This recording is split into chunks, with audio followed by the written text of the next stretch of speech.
Do you ever wonder why a dog might listen 100% perfectly to you at certain times, but other times, like, completely tunes you out as if he can't hear you at all? You may be surprised to learn there is actually a scientific reason for that happening. And today, I'm going to give you a deep explanation as to what's happening and why you see that. Why people say, well, I have to use punishment in my training, Susan, because this cookie is not going to overcome this problem. I'm going to share with you how it can.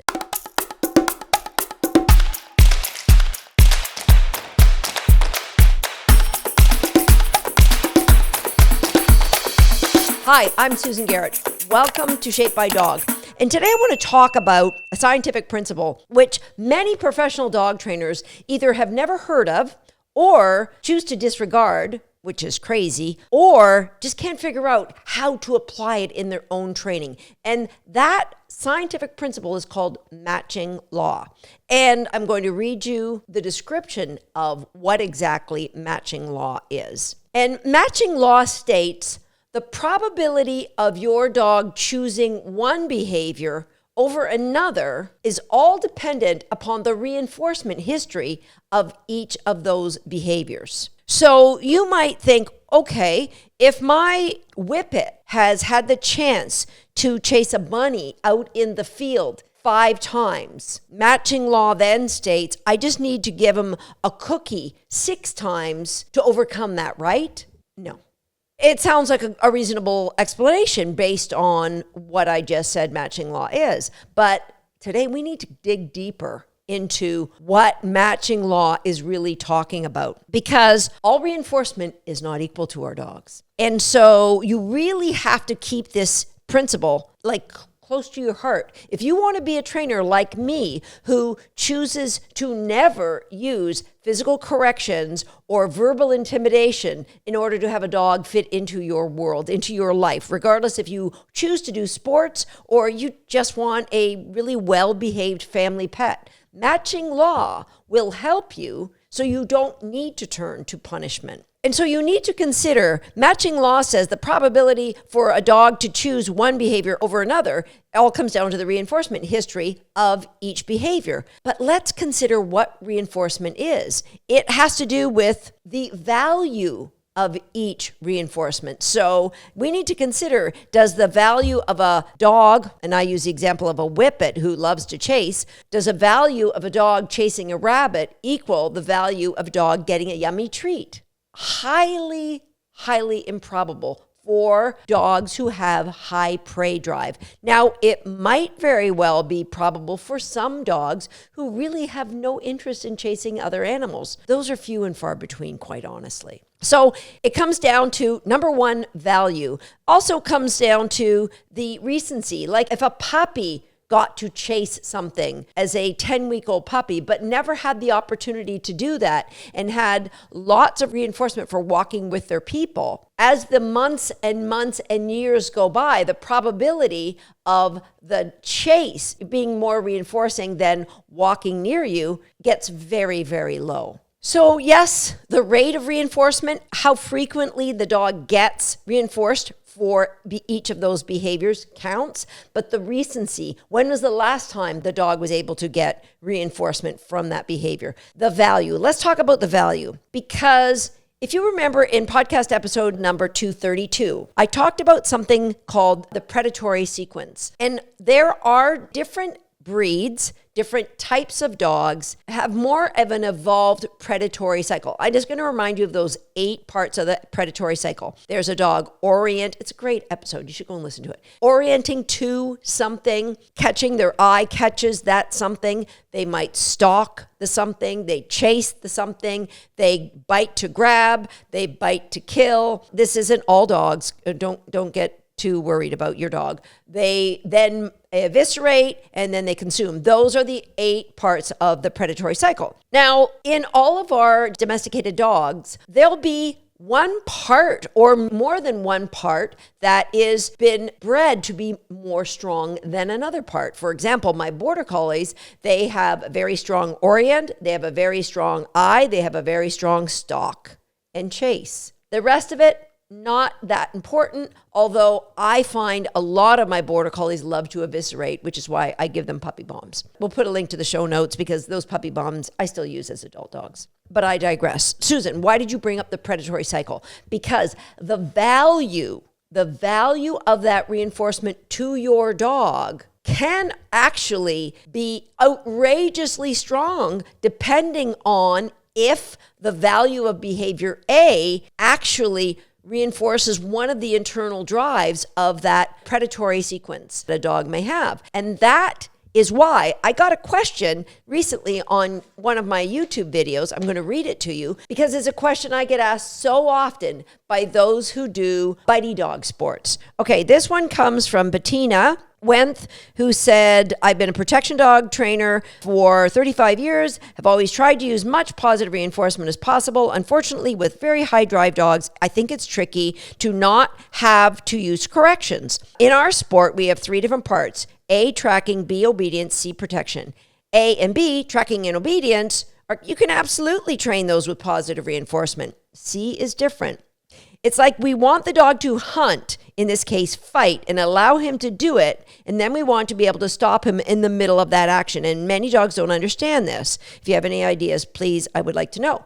Okay, Bettina, matching law and understanding what is reinforcing. So I've done so many podcast episodes on what is reinforcing and how, if you want to be a reinforcement-based dog trainer, you really have to understand all the parts of reinforcement. Now, you can be a reinforcement-based dog trainer who's learning. I'm not saying you have to use punishment until you dial it all in. Absolutely not. We're all on a journey. So none of us has all the answers. I love the discovery of new ways of evolving my training. What I'm saying is you have to have the curiosity and the drive to want to learn all about how the application of reinforcing a dog can overcome any need to use punishment in your training. And I'm going to get to your answer in a second, Bettina.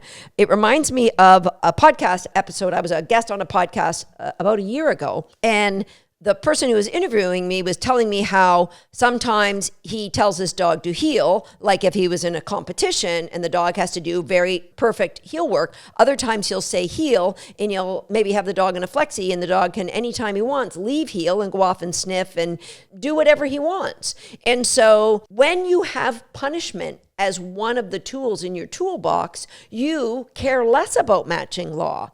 So the dog understanding heel means something precise, and heel means find your reinforcement away from the handler. Matching law works against you. Therefore, you will have to use punishment in order to overcome the value you're giving the dog for the same cue to do other behaviors. So what can we do? For example, my friend Matt Folsom, who runs a YouTube channel called The Modern Malinois, amazing gifted dog trainer. He trains Malinois for protection.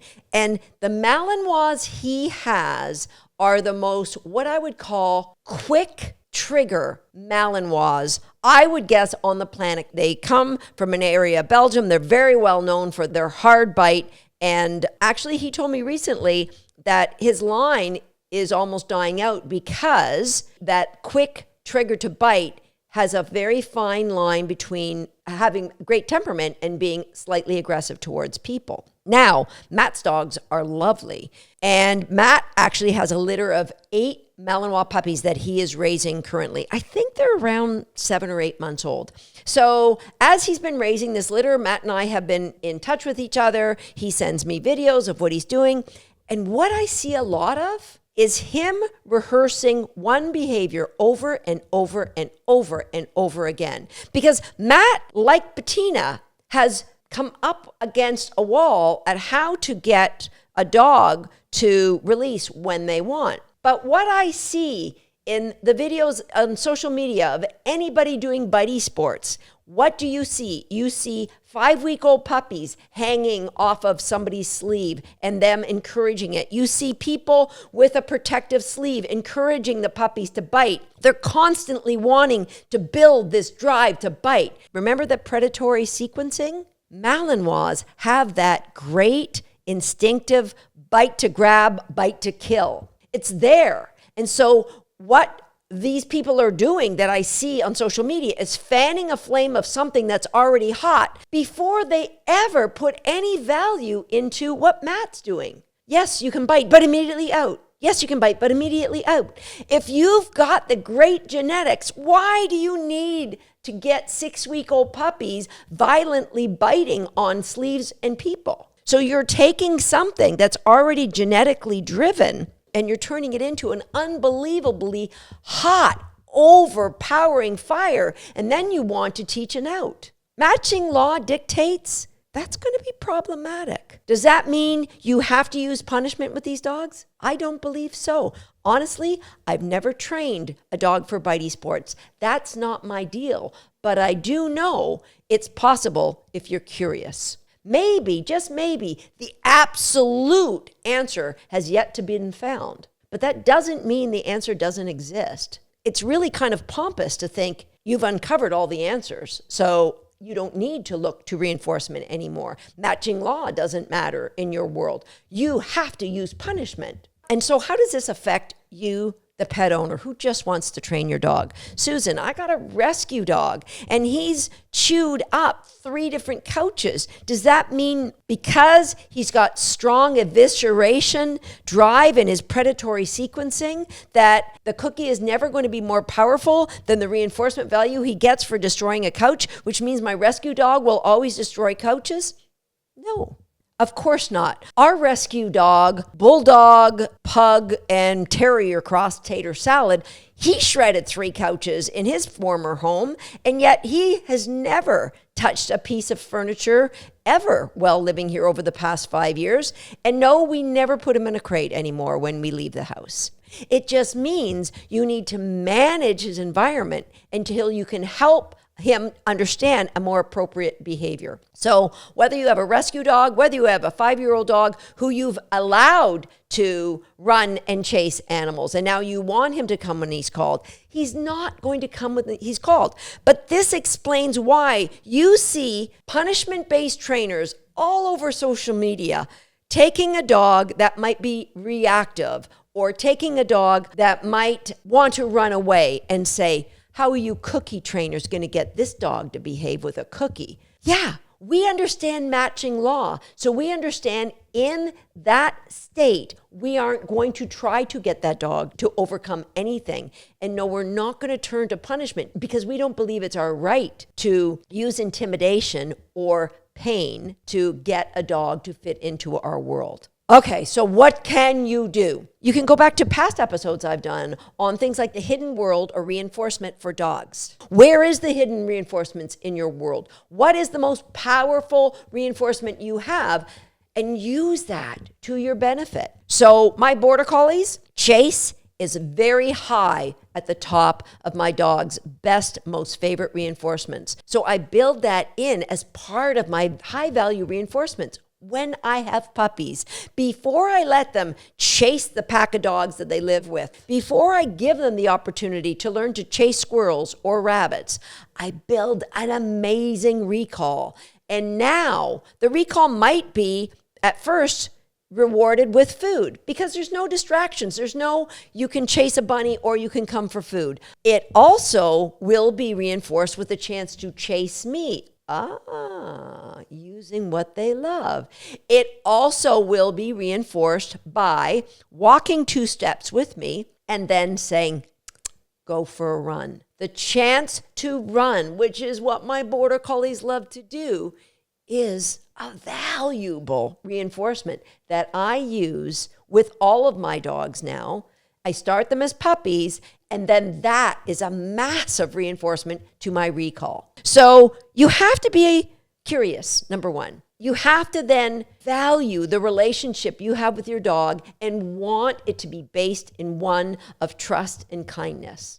And then you're going to become a detective and look at what are the most reinforcing things in your dog's world and how you can use that to help reinforcing the behaviors that make that dog fit best into your world. And that is when training becomes a win-win situation for both of you. I hope all this makes sense. If you have any more questions, please jump over to YouTube and leave them. Or if you just have a comment about this episode, I'd love to hear from you. I'll see you next time right here on Shaped by Dog.